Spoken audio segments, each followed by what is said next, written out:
Olá, gente bonita, tudo bom com vocês? Estamos aqui mais uma vez para mais um vídeo e dessa vez, nessa semana, eu trago para vocês algumas reflexões, algumas curiosidades e também tento aqui pensar junto com vocês a respeito da atividade que nós fizemos sobre o aniversário de Brasília.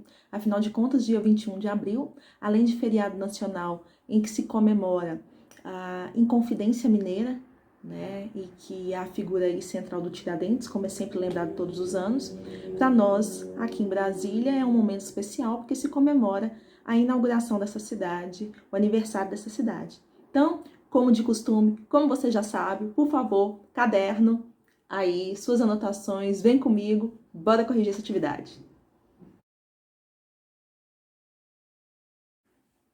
Então, minha gente, na atividade que nós propomos para vocês com relação ao aniversário de Brasília, a ideia aí é que vocês pudessem ter acesso a diferentes textos jornalísticos em que se falava um pouco sobre os primeiros anos da capital federal, né? Como vocês sabem, já viram isso em outros momentos, Brasília não foi sempre a capital do país. Essa posição já foi ocupada por outras cidades e antes de se tornar a capital do país era o Rio de Janeiro. Então, o que a gente vai observar é a transferência da capital do Rio de Janeiro para Brasília, né? Então, nós trouxemos aí, ou nós disponibilizamos para vocês, 3 textos, todos eles falando sobre a construção de Brasília, sobre os primeiros anos da construção de Brasília, mas cada um trazendo aí uma abordagem distinta, né? E é sobre isso que a gente vai falar a partir de agora. Então, vamos começar aí pelo primeiro texto, né? Um texto que foi publicado num especial do Correio Brasiliense no dia 21 de abril, e é de lá que nós trouxemos essa informação. E o que vocês têm aí é um texto cujo título é Juscelino recebeu a chave da cidade que construiu. Um texto cuja a informação é de que ela foi publicada, a matéria foi publicada em 22 de abril de 1960. E segue-se aí o texto, portanto, contando da cerimônia de entrega das chaves da cidade de Brasília ao presidente Juscelino Kubitschek. Então, a partir dessa leitura mínima, preliminar, né, primeira do texto, a gente já encontrou uma série de informações importantes, né? Primeiro, que não é um texto que foi publicado ontem, que foi publicado em 21 de abril, por exemplo, de 2020, ou que foi publicado ontem, dia 1º de maio de 2020, né? Mas é um texto de época, ou seja, um texto que é o que a gente costuma chamar de fonte histórica. Por que não? É um texto que narra os acontecimentos ali, naquele momento, no dia 22 de abril de 1960. Então, vamos aí falar um pouco sobre esse texto, vamos entender um pouco mais sobre esse texto. A primeira pergunta que nós colocamos aí para vocês é a seguinte: quando essa reportagem foi publicada, essa informação está dada aí de cara para você quando você começa a ler esse texto, né? Como eu disse agora há pouco, é uma matéria publicada em 22 de abril de 1960, ou seja, um dia após a inauguração de Brasília, né? E aí a pergunta seguinte é: sobre o que trata esse texto, né? E sobre o que ele trata? Ora, esse texto, como o próprio título diz, e toda leitura vai te levar a pensar sobre isso, ele vai dizer, ele vai tratar da cerimônia de entrega da chave da cidade de Brasília ao presidente Juscelino Kubitschek, aquele que foi o grande responsável político pelo projeto de construção da cidade e pela própria inauguração da cidade de Brasília, tá? A segunda pergunta é a seguinte: a quem Juscelino Kubitschek dedica esse discurso e por quê? Ora, o texto vai dizer o seguinte, que durante a cerimônia, Juscelino Kubitschek vai fazer um discurso para todas as pessoas que o viam e o ouviam. E não era pouca gente, né? Tinha muita gente ali para assistir aquele momento que ia entrar para a história, né? E aí, para quem que ele vai dedicar esse discurso? Como o próprio texto vai dizer, ele vai dedicar o discurso dele aos candangos, né? Aqueles, como o próprio Juscelino Kubitschek vai dizer, aos homens que foram os verdadeiros heróis de Brasília. Hoje nós já conhecemos essa palavra, ela já é muito recorrente no nosso vocabulário, né? Candangos. Os candangos são aqueles pioneiros, aqueles que vieram para Brasília e ajudaram na construção da cidade, né? Mas daqui a pouco a gente vai falar um pouquinho mais sobre essa palavra, beleza? Então, respondendo à pergunta de número 2, o JK, então, vai dedicar o discurso dele aos candangos, aos homens, e foquem aí nessa palavra, aos homens que são os heróis de Brasília, os heróis da construção de Brasília. Ele não fala em momento algum sobre as mulheres. E a gente vai ver que tem outros textos aqui que vão falar um pouquinho sobre isso, ok? Pergunta de número 3. Na sua opinião, opinião do meu aluno, minha aluna, do CF18, do 6º e do 7º ano, que leu esse texto, que pensou sobre ele, que o interpretou, você vai me dizer o seguinte: por que que o Juscelino Kubitschek vai dizer que os candangos foram os verdadeiros heróis de Brasília? Então, pensando aqui nas várias informações que nós temos, você já estudou sobre a construção de Brasília em outro momento, você leu esse texto, o que que a gente pode pensar que o Juscelino Kubitschek vai afirmar que estes foram os verdadeiros heróis de Brasília? Ora, a gente pode pensar, por exemplo, que eles são considerados os verdadeiros heróis porque foram eles os responsáveis diretos por construir Brasília. Foram eles ali que trabalharam com cimento, foram eles que construíram estruturas, foram eles que foram os responsáveis por colocar os planos, né, o traçado, tanto do Oscar Niemeyer quanto do Lúcio Costa, na prática, né? Aquilo que só estava no papel só foi possível de ser visto, se tornado real a partir do trabalho desses candangos. Então, é uma das possibilidades da gente pensar aí do porquê que o Juscelino Kubitschek vai dedicar o discurso dele a essas pessoas e também porque que ele vai dizer que eles são os verdadeiros heróis, ok? Até que tudo muito tranquilo, você fez uma boa leitura, não era um texto difícil, então você conseguiu aqui tranquilamente entender, né? Aí a gente vai para o segundo texto, que vai falar justamente sobre esses candangos. E aí já tem indicado uma curiosidade para vocês. Se você leu o rodapé, ou seja, a parte de baixo da folha da atividade, você viu ali uma informação muito interessante que a pesquisadora e professora da Universidade de Brasília, Ana Flávia Magalhães Pinto, do Departamento de História, vai afirmar a respeito do que é candango, né?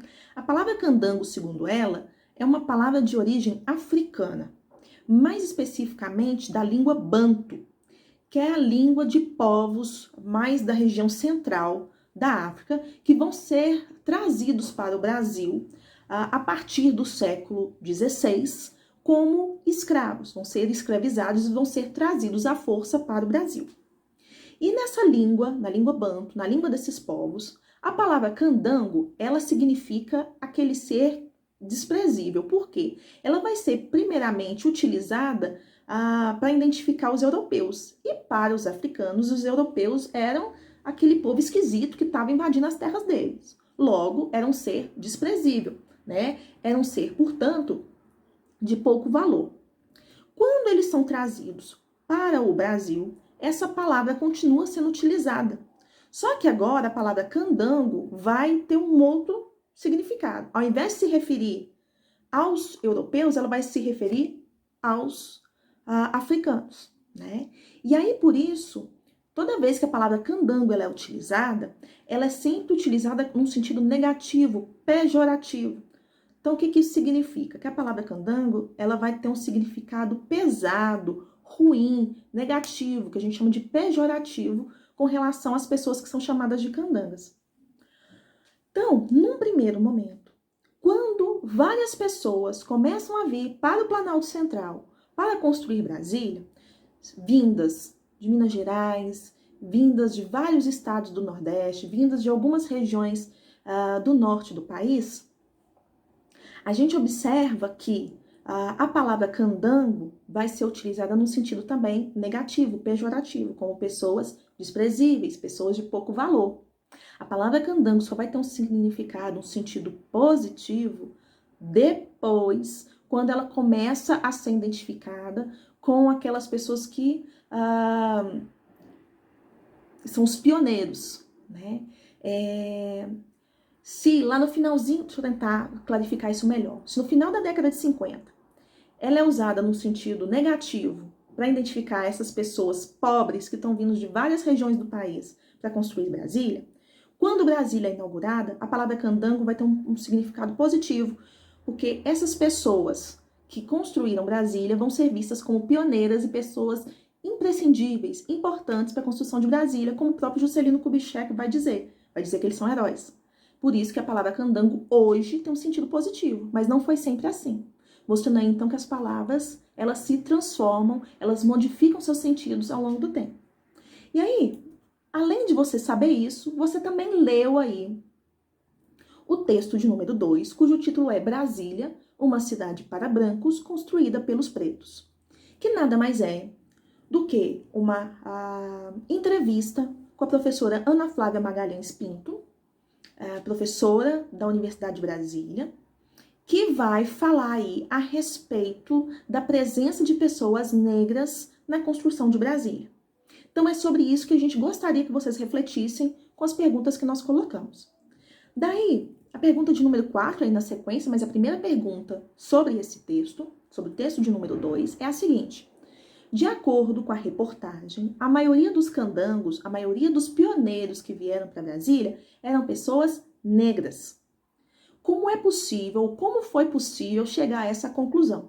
Ora, na leitura do texto, se você tiver prestado atenção, você vai observar que, num determinado momento, vai se falar que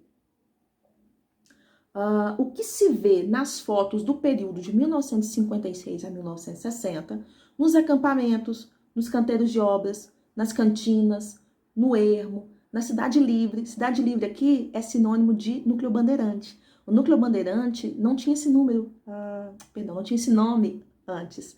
Era conhecida como Cidade Livre. Só anos depois é que ela vai se transformar em núcleo bandeirante, tá? Na festa da inauguração, são homens, mulheres e crianças de pele negra. Ou seja, a professora Ana Flávia Magalhães chega a essa conclusão analisando o quê? Vendo o quê? Fotos. Então, as fontes para essa pesquisadora, né, são as fotos do período de 1956 a 1960, em que ela vai identificar a grande maioria de pessoas negras. Então, respondendo a nossa pergunta, é pela leitura das fotos, ao ver as fotos, que se identifica que a maioria da população de Brasília era negra, beleza? E não só nas fotos, aqui nós temos informações das fotos, mas ao longo da reportagem, se você tiver curiosidade, dá uma olhada lá depois, ao longo da reportagem há também dados do censo. O que é o censo? É aquela pesquisa que se faz hoje pelo IBGE, né, pelo Instituto Brasileiro de Geografia e Estatística, em que vai lá o pesquisador na sua casa e chega lá e fala assim, fulano, vem cá, quantas pessoas moram na sua casa? Você se identifica como branco, negro, amarelo, pardo? Quantos banheiros tem na sua casa? Tem televisão? Tem computador? Você já deve ter passado por isso, alguém da sua família já deve ter te contado sobre isso. O censo, então, ele vai checar informações, vai levantar informações para conhecer melhor a população brasileira.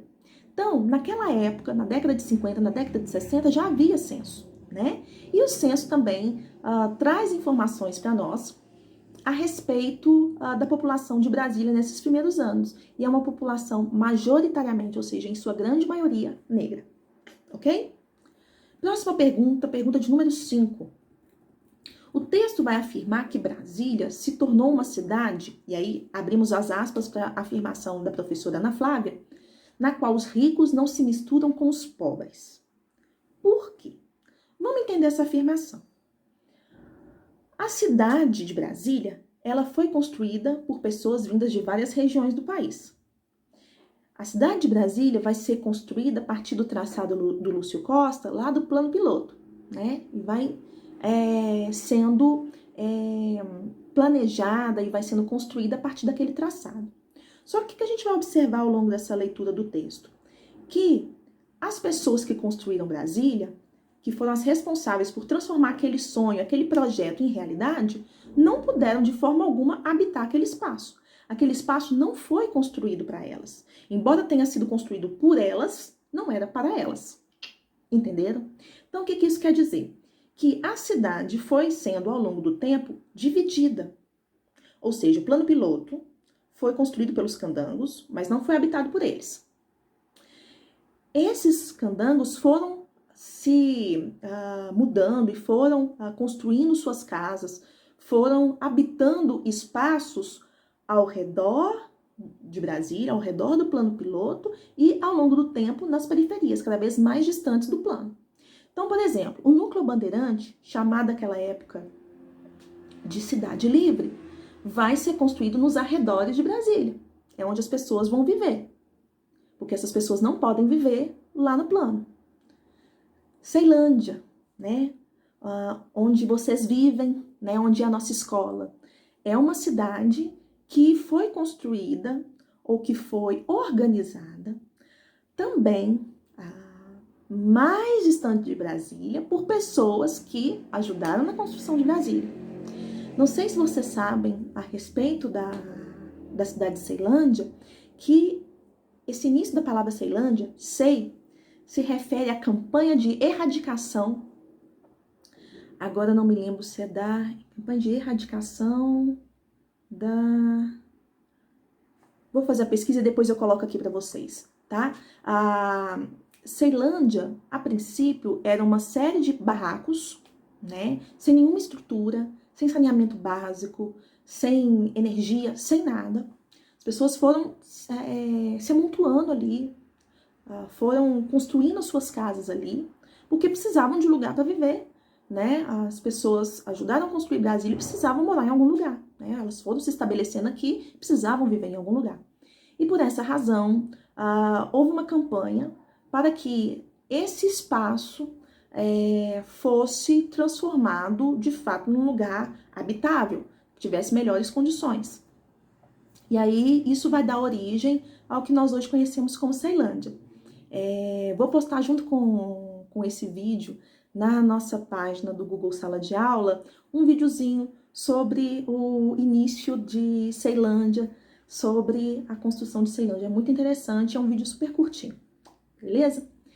Próxima pergunta de número 6. Comparando o texto 1, que é aquele que fala sobre o discurso do Juscelino Kubitschek na cerimônia de entrega da chave de Brasília a ele, e o texto 2, que vai falar sobre Brasília, que é uma cidade para brancos construída por negros, o que é possível afirmar? É possível afirmar que os candangos foram tratados como verdadeiros heróis de Brasília, como havia dito lá atrás o Juscelino Kubitschek? Eu queria que você refletisse sobre isso. A gente pode afirmar que sim ou não? Em minha humilde opinião, não. Não dá para falar que os candangos foram tratados como heróis, né?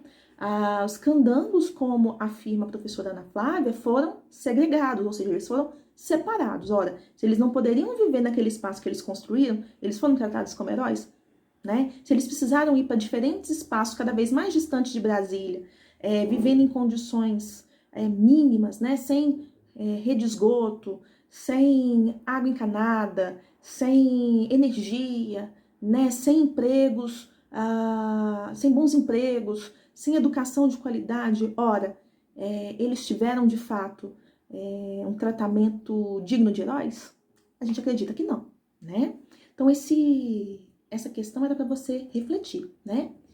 Ainda refletindo sobre essas pessoas que construíram Brasília, vamos para a questão, as questões relacionadas ao texto de número 3, cujo título é Candangas, Mulheres que Inventaram Brasília, que foi inventada por homens. Olha que interessante, esse texto vai falar sobre a presença de mulheres na construção de Brasílias, algo pouco lembrado. O próprio Juscelino Kubitschek não lembrou das mulheres, ele falou dos homens, os candangos, né? Ele não fala das mulheres, e pouco se fala sobre elas. E esse texto traz um pouco para nós sinais da presença dessas mulheres na construção de Brasília, né? A primeira pergunta, a pergunta de número 7, vai dizer o seguinte: a reportagem se inicia com uma pergunta: onde estavam as mulheres quando Brasília foi construída? Depois que você lê esse texto, você consegue responder essa questão? Se a resposta for sim, qual é a resposta para essa pergunta? Então vamos lá. Sim, é possível responder a pergunta onde estavam as mulheres quando Brasília foi construída. O texto dá aí uma série de pistas de onde elas estavam, né? Elas estavam em vários espaços. Elas eram lavadeiras, professoras, telefonistas, elas eram garçonetes, enfim, elas ocupavam vários espaços da cidade e várias profissões. Então, a gente já consegue responder essa pergunta, certo? A questão de número 8 vai colocar o seguinte: por que nós sabemos tão pouco sobre as mulheres que viviam em Brasília no final da década de 50, quando aí a cidade está sendo construída? O que a gente pode dizer a respeito disso? Como o próprio texto vai dizer, quase nada ficou registrado sobre as mulheres que aqui chegaram e viveram a partir do final da década de 50. Então, não se tem muitos registros. O que são registros, professor? Não se tem muitas fontes, não se tem muitas anotações delas, não se tem muitas fotos delas, não se tem registros, fontes que nos mostrem a percepção delas sobre a construção de Brasília, né? E o que elas vivenciaram, né? Então, por isso que é tão difícil falar sobre ela, por isso que nós sabemos tão pouco sobre elas, né? A pergunta de número 9 vai falar um pouquinho sobre isso aí, né? A reportagem ela vai trazer um relato de uma candanga, de uma mulher que viveu aqui nos primeiros anos e que vive em Brasília até os dias de hoje. Quem é essa mulher, né? E quais são as suas recordações sobre os primeiros anos na capital? Aqui são um dos poucos registros, um dos poucos relatos que nós temos de mulheres sobre esses primeiros anos. O relato que nós temos aqui é da Valnísia Santos, que era goiana, que tinha apenas 11 anos quando ela chegou aqui em Brasília em dezembro de 1957, né? E o que traz o relato dela? Vai falar sobre a destruição do cerrado para a construção de Brasília e como que isso fez com que uma quantidade absurda de ratos aparecessem, né? E como era difícil para ela, naquele momento, dormir. Olha que interessante, né? Como que as condições de vida dessas pessoas eram muito precárias. Ela vai dizer que, para dormir, cobria-nos da cabeça aos pés. Quando sentia que um ou outro andava sobre o meu corpo, quem? O ratinho, ela, apavorada, fazia um movimento de braço, derrubava o bicho no assoalho e continuava toda coberta, para tentar escapar disso. E até hoje, essa é uma lembrança que a apavora, né? Então, isso mostra o quanto que a vida das pessoas que vieram para cá, para construir Brasília, era extremamente difícil e precária, né? Na última questão, para encerrar, a gente pediu uma comparação entre o texto 2, que vai falar sobre os negros na construção de Brasília, e o texto 3, sobre as mulheres na construção de Brasília. E aí a gente queria saber se eram textos opostos, ou seja, falavam sobre coisas completamente diferentes, ou se são textos que se complementam. Queríamos que você justificasse. Ora, são textos, se você observou aqui na nossa conversa, são textos que se complementam, que se casam. Por quê? Vão falar sobre as condições de vida das pessoas que ajudaram a construir Brasília. E pessoas que foram silenciadas pela história, ou seja, que pouco se sabe sobre elas. Ou porque nós sabemos pouco, ou porque se fala pouco sobre elas, né? Então, vai falar sobre as pessoas que ajudaram a construir Brasília, as condições de vida dessas pessoas e tentar lançar um pouquinho de luz sobre a vida delas, já que a gente sabe muito pouco sobre tudo isso, né? Então, são textos que se complementam. Deu para entender? Ficou claro na nossa conversa a respeito da atividade que vocês fizeram? Se vocês observarem bem tudo que nós falamos até aqui, toda a nossa atividade, ela girava em torno de uma habilidade, que era de ler diferentes relatos jornalísticos, diferentes textos jornalísticos, e que a partir dessas narrativas vocês fossem capazes de entender as diferentes abordagens em cada um desses textos. Havia um único tema, a construção de Brasília, mas são textos que vão em direções, ora diferentes, ora se aproximam, né? E era isso que a gente gostaria que vocês fizessem ao longo da atividade, vocês observassem e percebessem ao longo da atividade. Eu espero que tenha ficado claro. Qualquer dúvida que tiver ficado, coloca nos comentários lá do Google Sala de Aula ou aqui mesmo no YouTube, não tem problema, a gente vê e fala sobre eles depois. E a gente vai trocando ideias, vai dialogando, ok? Qualquer coisa, nós estamos aqui sempre à disposição. Se cuidem. Bom restinho aí de fim de semana para vocês. Um beijo grande. Até mais. Tchau.